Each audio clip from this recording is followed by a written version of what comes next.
Hello students, it's Shayna, your teacher from EspressoEnglish.net.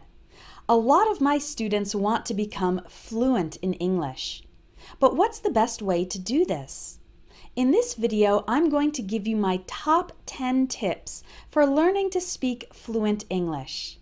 But before I get started, I want to invite you to check out all the courses and ebooks that I've created to help you in the process of becoming fluent.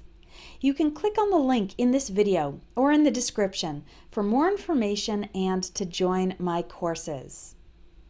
The first important thing that you need to know about becoming fluent in English is that there is no magic bullet. That means there is no secret and super effective way to guarantee fluency very fast. Yes, there are different methods, and some are more effective than others. For example, a good English course or program should balance all the areas of language: speaking, listening, vocabulary, grammar, reading, and writing. If any of those elements are missing, for example, if your textbook focuses only on grammar and you never practice listening, then you will have difficulty becoming fluent. But the important thing to understand is that becoming fluent in English or any language is a long-term process. So if anyone says they have the secret to instant fluency, don't believe them. You need to invest time and effort in the process of becoming fluent. My second fluency tip is to use English in your daily life as much as possible. It's more important to have frequent contact with English than to have hours and hours of study. Using English for 10 minutes a day, every day, is better than studying for 1 hour only once a week. Even if you don't live in an English-speaking country, there are still many ways to do this. Here are just a few suggestions for making English part of your daily life. You can listen to English as you drive to work or take public transportation. You can read the news online in English instead of in your native language. You can practice thinking in English while you are doing housework or exercise. Read articles, listen to podcasts, and watch videos in English about topics you enjoy. This is important. You will make much more progress if you are having fun during the process. So really try to use some of these tips to make English part of your daily life as frequently as possible. The third fluency tip is to make sure you balance the areas of language learning. As I mentioned earlier, those areas are reading, writing, speaking, listening, grammar, and vocabulary. And you need them all to be fluent. Many students make the mistake of focusing too much on one or two areas, and they end up being weak in the other areas. One idea is to dedicate 1 day per week to studying and practicing each area. Tip number 4 for becoming fluent is to get a regular speaking partner through a conversation exchange website. You can't only study English by yourself. You need to use your English, put it into practice. If you have nobody to speak with in daily life, you can find a speaking partner online through a conversation exchange website. On these websites, you can meet native English speakers who want to learn your native language. This way, you can talk to each other and help each other learn and practice. Here are just a few conversation exchange websites: conversationexchange.com, mylanguageexchange.com, englishbaby.com, and speaking24.com.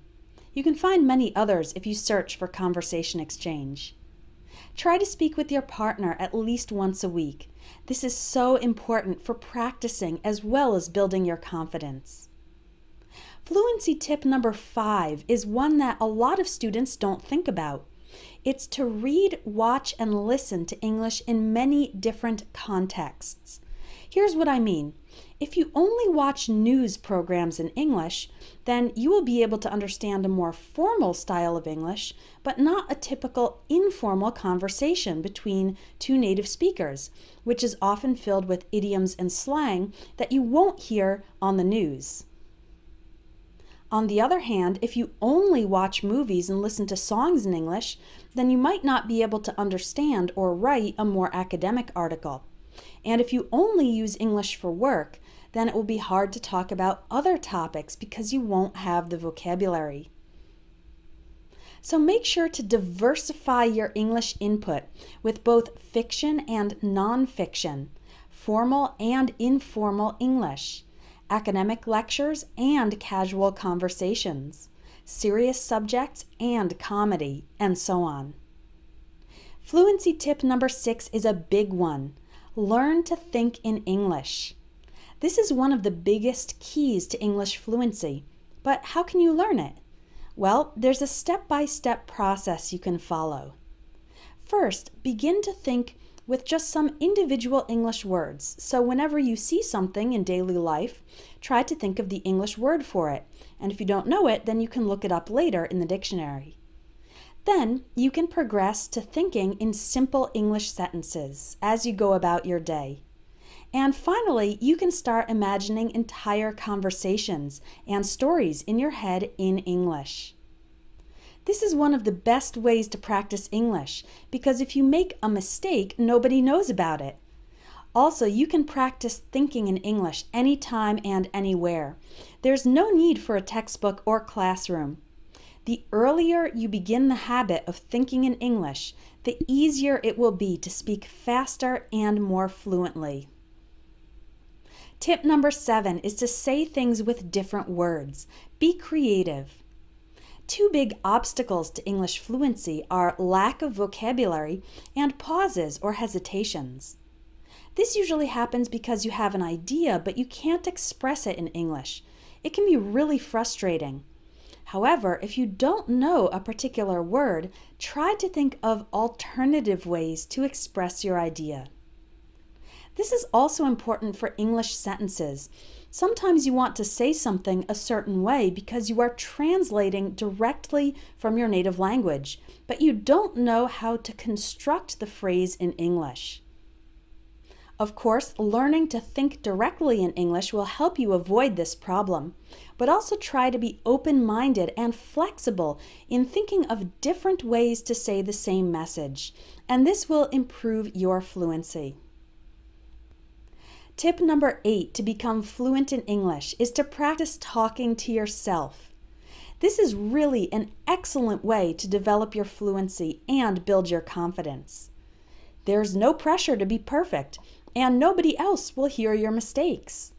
Yes, it feels a little bit silly, but you can do it alone where no one will hear you, and it's a great step to putting your English into practice. Fluency tip number 9. Don't think too much about grammar and don't worry about mistakes. One of the biggest mental blocks for English learners is being nervous or afraid to make a mistake or embarrassed if you don't speak perfectly. But remember, communication is much more important than perfection.